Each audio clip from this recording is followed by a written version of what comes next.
Coal markets open up in China, and suddenly it's like, we need to move forward on this. I don't think that's the case. I think we need to look at what's going on here. So, anybody here been to Cherry Point?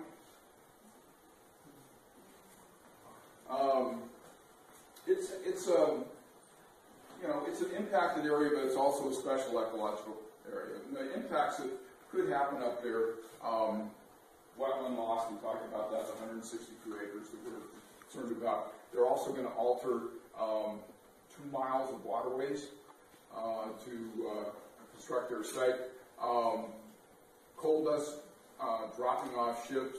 Paul has taken some interesting pictures of the technologies that they're talking about using there. These are they're either called elephant snout or banana.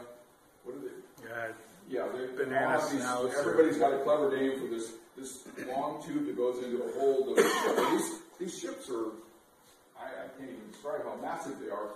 The problem with that is that it's not like they have a series of holds there, and it's not like they can go, I'm going to fill up hold A, then B, then C, then this thing. Because anybody know what happens if they fill up hold A all the way to the end? They sink the boat. And if they don't fill it evenly, anybody know what happens then? Yes, it goes over. The boat breaks, basically, because they can create enough pressure to have the boat actually fractured in certain areas. So what they have to do is they put the banana or elephant snout, snorkel, whatever they call it, in there. Dust is controlled to a certain extent. But then they have to pull it out and they move it back and forth. And then the next thing you know is this white deck is just covered with coal dust. The wind comes up, dust all goes in the drink there, which is not a good thing. An 80,000 ton ship, which is much smaller than the ships that we're talking about there, when they're sitting at the dock, burns 4 tons of diesel a day. They don't even measure it in gallons at that point, and that's just to keep the lights on the ship. So you take that and you multiply it out over the years. So this is a way conservative estimate. That's 400,000 gallons of additional diesel just burned there. Now, SSA is talking about, we're going to do this thing called coal ironing, which is sort of like if you have an RV, go to an RV park and you plug into the power there and don't run your engine.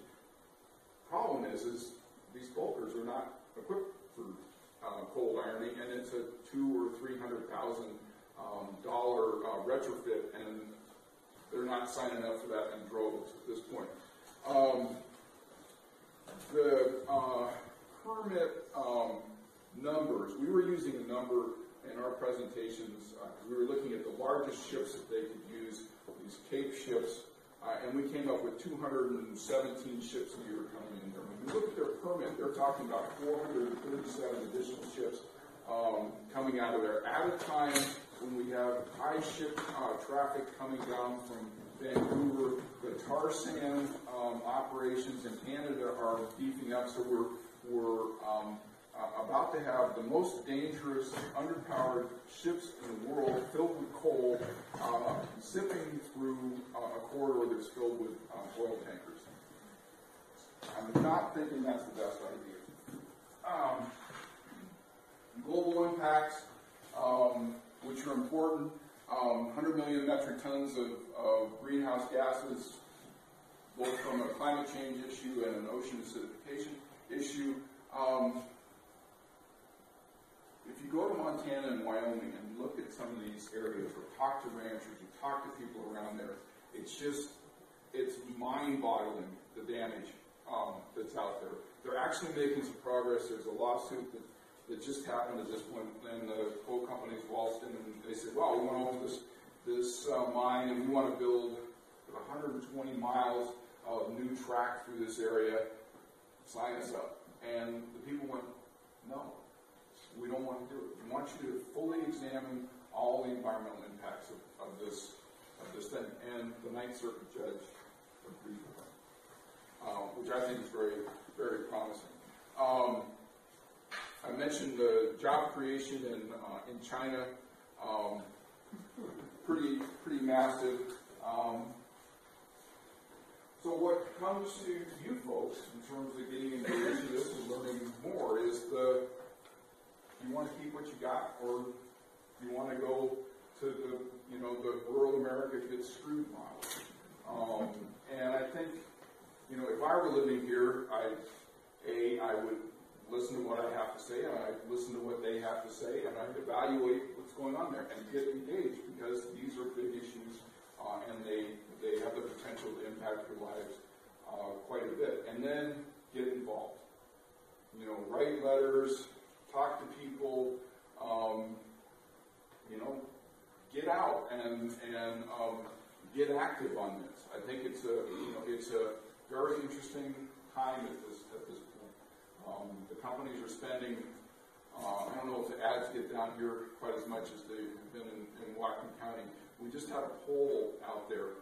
90% of the people in Whatcom County are aware of this issue. I mean, I don't know any other thing out there that 90% of the people know is happening. But because of the massive amount of advertising, this is a local company wanting to do local good things for the area, and fixing the economy. Housing prices are too high, too many people are unemployed. Give us this project, and it's sort of like, well, I look at economic issues quite a bit. I'm not sure how all those, tie in with each other and how they solve each other. So that's, are you almost ready? And then Paul was going to say some things, or should we do questions? I would do questions. Okay. So we didn't have a firm agenda here, so let's do questions, and then I'll turn it over to Jenny and Paul.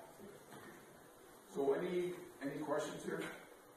I've noticed that it seems like Burlington Northern is always working on their tracks for the amount of trains that they have already. I can't, and there's a siding right below my house, so I'm very aware of this. I can't believe that they could maintain the tracks and have enough room for this many more trains without building like another set of tracks. And just the logistics of getting all those trains through and keeping the tracks and maintaining them safe. It seems like they're always nonstop working on tracks. Right? Well, and they should, because you run a 17,500 ton train over something it's hard on things. We've looked at sort of pinch point analyses on train traffic from Spokane this way, probably more than I ever wanted to know about trains ever in my entire life. And I love trains. I think there's a bright future of trains. Not this level and not this part of it.